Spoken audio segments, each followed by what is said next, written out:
And good morning! It's day 11. We are trying to cross America with $0. We're currently in Chicago. Yesterday, after spending all day at the gas station, we stayed the night at Kevin's house. And today, we have one very clear mission. Get to Kenton's ReWild University. If you're curious what that is, I'll put a link in the description of this video where you can check it out. But Kenton is the man who runs ReWild University, and Elia met him online a few months ago, where he mentioned that we could come and stay with him on our adventure for a couple of nights. No, I said I appreciate you guys staying the night. It was fun. I'm glad I got to hear y'all's story. Like I told you yesterday, I'm just infatuated with it. So, It's so nice to hear. Yeah, for sure. Yeah, well, thank you so much for having us. No doubt. It's been awesome being here and getting to know you guys. I hope y'all get there and get what you We want will. there. We gonna get there. How are you, mate? Good morning. Sleep well? Mm-hmm. Oh. Do you want to go traveling with us? No. No? It's way too much. Too much? You don't want to travel with them anymore? They need a friend. It's okay. He gave us one of his toys, so we're safe. Give them a hug. Say bye. Oh. Bye. Bye-bye. See you, Noah. Bye. Nice to Please meet be you. careful. Thank you for taking care of us. Oh, of course. Please be careful. Yeah, we will. I'm gonna worry about you guys. On the road again. On the road again. Going places that I've never been. You said we're welcome to come back if we... Yeah? Anytime. And the wife said it too. Yeah. So now we know we're in. Thanks so much, brother. Good luck, you guys. Yeah. Love you guys. Yeah. Keep in touch, alright? Alright. Here we go. We're back home in the gas station. And we just had a really sweet night with that family. They were so enthusiastic about what we're doing. It's so energizing and lovely. It kind of gives me this reminder of why we're doing this. It's such a gift for people to meet something a bit new and to stay in their home and to bring them some enthusiasm and playfulness. Yeah. So special. Yeah. And now we're back here and I'm hoping we've still got a ride hooked up to take us to Wisconsin.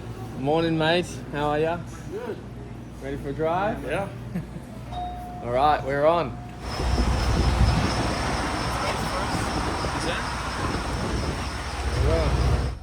This is a nice truck. Yeah, we're in our second truck. Second truck, and it's pretty spacious in here. Are we on, boy? We're on. We made it. We're making our way to Wisconsin. Like a day late, but we'll get there. And Elia. 1, 2, 3. On the road again. Except when we had to stop to quickly help this guy load up his truck. And then we got back on the road again.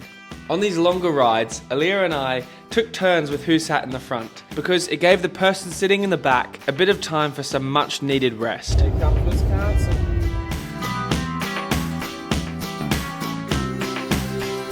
Ride done, and now we're trying to find one more ride to our location. Okay, now we're on a highway. We can't hitchhike here because it's illegal.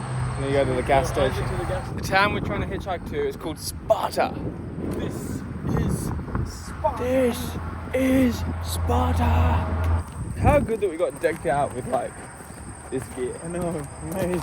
Would you have expected that, starting this challenge? But I thought we were just going to have to come up with a random mix of weird stuff. whatever sort of random clothes we can find. Exactly.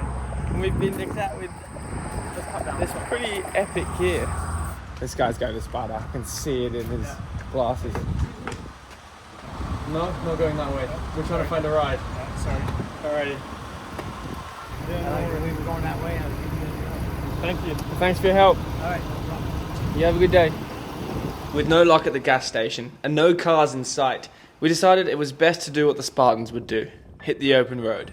And sure enough, after only a few minutes of walking, a wonderful man came and picked us up in his beautiful Jeep.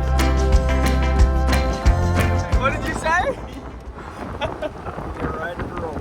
Oh, that is the best news.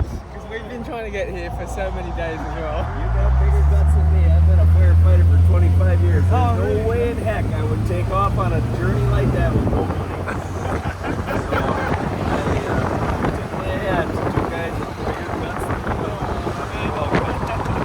This is nice luck after a couple of days of not going so well. Trying to get through Chicago. Oh god.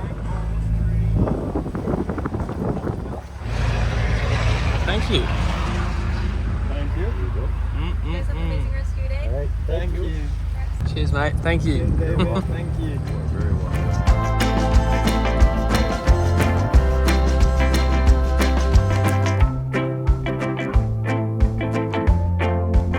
Thank you so much, mate. Awesome, man. Hey guys, good luck. Enjoy your time. What's happening? He offered to buy us a sandwich. We could just share one. Yeah, we could just share one. Thank you so much. Yeah, yours. Thanks, mate. And by the time we finished our subway, our new friend Kenton had arrived. Hey, we made it! We made it! Yes! We're here with Kenton. Finally, after days of trying to get here, we made it. Victorious. Well, thank you for coming and meeting us. Yeah, absolutely. Excited to take you guys out to the country. I think you'll find it peaceful. Yeah, we were just saying on the drive spike. here, we were like, oh, we need a bit more country. I'm looking forward to it. Okay, let's get you guys get on with it. You know, I was really tentative to start a YouTube channel just because our main goal is to get people off of screens. Yeah. But there's been all these other benefits, especially of connecting with people around the world, and then sometimes getting to meet people that you just probably never would have connected with. Oh, for sure. And so that's been a really neat portion. Yeah. It raises that question for me a lot of like how to make, which is a real mission in my life, like how to make technology a tool for connection and really keep it at that and really use it, because it's just a tool, right? Like any tool can be used, it's about the intention that it's used with. Right. And I can use a pen to write a love letter or a declaration of war, and it's like I can use the tool of technology to connect or to just go down the rabbit hole of disconnection and isolation. It's a good question you pose. How to do such a thing? We're trying to choose chocolate and this is not an easy choice. Always, because we're not normally faced with like all the options. We're normally just like, we just gratefully receive whatever's given to us. See something almond, you can't go wrong. Okay. All right. Let's get out of here. So, tell us. No, now I've lost all my thoughts. So thus far on your adventure, what has been your biggest takeaway, or what wisdom you've gained? Or Do you have an answer, Laurie? Because I'm blank right now. Pretend the camera's there, right? Yeah. And then just we'll talk for a while. I think what resonates with me is what you just said, is patience is a big one. And I think because often life back in Sydney is quite fast paced and it's like go, go, go, one thing to another thing, and everything is very, for the most part, just at your fingertips. It's like very convenient. I'm living in a city and I don't have to wait for so long. And so doing this with Elia, I had envisioned that I would need to practice my patience. And it's certainly been, days when we're doing nothing, we're twiddling our thumbs, we're asking people, but also I would say like always having as much of an open mind as I could, because even just doing this and meeting so many varied types of people, it's like, it would be very hard if I wasn't open to different perspectives and not necessarily in a way where I feel like I have to take people's opinions on board and hold them as my own, but just being open to hearing them and like even just hearing where that comes from for somebody or what like shapes that opinion. And Elia's helped me with little techniques to sort of keep an open mind and things like that. So I would say those are a couple takeaways or like lessons that I've been reminded of, I guess, over the past 10 days. But then again, it is only a third of the way through. So maybe by the end I'll be like, no, too much perspective, close my mind.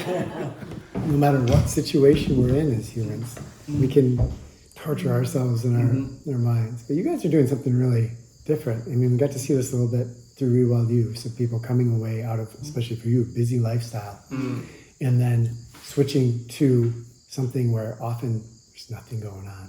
And you're just sitting there. And there's boredom and there's the stillness of your mind and what you're encountering there. Have you felt like you could go into that stillness, or have you been tempted to spend on your phone and get distracted, or what's kind of your experience? I think I get tempted sometimes. And Laurie shows me funny videos. I don't use internet on my phone. So the only time that I use internet on my phone is when I'm in Wi-Fi, which I appreciate that in a way, that when I'm traveling, most of the time I don't look at the phone, I don't really use it. And occasionally when I'm on Wi-Fi, I see it like a resource, like a tap, a water tap. It's like, I'm in a house, there's Wi-Fi. Maybe I can send an email to my parents. So most of the time I travel without Wi-Fi, but Laurie is traveling with internet, and so then I'm like, I'll be like, sometimes I'll be like entertaining myself with something or whatever, and then I'll look at Elia and he's just like peacefully in his head, and I'm like, oh damn, I put my phone away. So you're inspiring each other. Yeah, he's definitely Yeah. inspiring me for sure. And Laurie's inspiring me to look at funny videos on Instagram. So tell us about a few of the experiences that you've had that have really stood out for you. Whether it be, obviously you mentioned the bear, but also with people and their curiosity about you. What are some that just kind of come to mind? I don't know. The freshest one that comes to mind now, I'm sure there's many, but it's just earlier today. This is when we arrived in, what was the name of the place? Where we just got dropped off by the truck driver? Toma. And we arrived there and we're like, wow, okay, we've still got quite a way to go to get here to you guys. And we're like, okay, let's do this. And we started walking on the road and we were just, and earlier all that day I was like sort of praying to myself this sense of like, oh, I just want to get there. Like yesterday was already a mess of trying to get, okay, I just want to get there easily while it's still light. Like, okay. Yeah. And then we're walking on the road and then a Jeep was coming up behind us. Oh, okay, we try. We stuck a thumb out. The guy stopped. He's like, where are you guys trying to go? I was like, well, we're trying to go eventually to Viroqua, but anywhere in that direction will help. Like, and he was like, okay, but you're going totally the wrong direction. And we're like, okay, which way should we be going? And then he describes to us, he said, and then Laurie cheekily had the impulse to say, can you take us there? Just to this place where the junction where he was saying, he was like, yeah, sure, it's just back there. So we jumped in his Jeep, and while turning around, he was like, what are you guys doing out here? And we sort of just briefly summarized our story. And he was like, wow, I'm a volunteer firefighter and having courage is like a key part of my life, but I wouldn't have the courage to do what you guys are doing. I'm in awe or something. He was just very respectful, very like inspired. And then by the time we were getting close to where he was going to drop us off, it was literally a 1 minute drive down the road because we'd just gone the wrong way. And he was about to drop us off and he said, you know what? I'm driving you guys to Viroqua. And we're like, no way. And he's like, yeah, let me just call my wife. He's like, I'll be late to dinner. Makes me want to cry. So he drove us like 50 minutes out of his Yeah, way. in Like, some ways. Yeah. Wow. Wow, you guys. from Toma to here, just like all the way, and he was just so clearly in it. Like he wasn't feeling he was burdening himself or like, oh, like doing a favor out of duty or something. He was so clearly like wanting to. So I was very touched by our encounter with this guy, David. Thank you, David. A particular moment that stands out for you in the past 10 days? Yeah, Naked on the I was beach. trying to think. Yeah, definitely that one's Day dead. one. That was a funny moment because that was like, we talked about a little bit getting naked and start like really getting like, because like if we're going to do this, let's properly do this. Let's like get rid of everything we don't need. And I think we both were like, yeah, but we might not do it because, you know, maybe it's not legal or it's not sensible or whatever. We can't find somewhere to start. And then when we found like this nudist beach where it was like, it seemed like, oh, we could do it here. And then we're like walking on the beach, we're like, okay, we're really doing this. And then like Elia had the idea to tie some leaves around us so it was like protecting our, you know, so we weren't going up to people butt naked. And then like that first moment was like, okay, do you have any clothes that you can spare? And it was like so many no's, and then it seemed so bizarre what we were doing. For me, it didn't feel at all disheartening. All the rejections is Yeah. just like, no, that's fine. Just like, okay, next one. 5 hours later. Yeah. So we're eating some edible plants in the front garden, which is a new experience for me.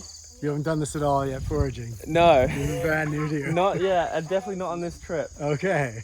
This might come in handy in a survival situation. Lamb's quarter. Okay, so this is edible. That's it. Okay. Yep. Anything Liliana tells you is edible. Guaranteed. And what's this one? Mint. This is mint, but I'm not going to eat it because then it will overpower the other It things. will overpower. I'm just enjoying the smell. This will overpower. There's so many names. There's ground ivy. Creeping Charlie. I knew a salmon's name. That's in the mint family. But Not to be you can confused see with it's got poison a ivy. nice Yeah, it is mint. It is a bit minty. Huh? flavor. You got But poison yeah. ivy around here? We've walked around like probably a 3 meter radius, and we've eaten about 10 plants. This is insane.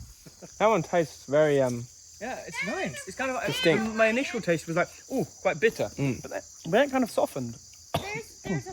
Want to try a tiny bit? Okay, I'll have a little bit. Yeah, it's just tiny. 'Cause like that. I'm not sure how much you like bitter. It's bitter, is it? Because it fell off. Well, all this purple, this is a variety of thyme, actually. Oh, time. We actually need more time on this journey. I don't think that is... After you've got loads of different leaves in your mouth. I got lots of leaves in my mouth. I need some dessert.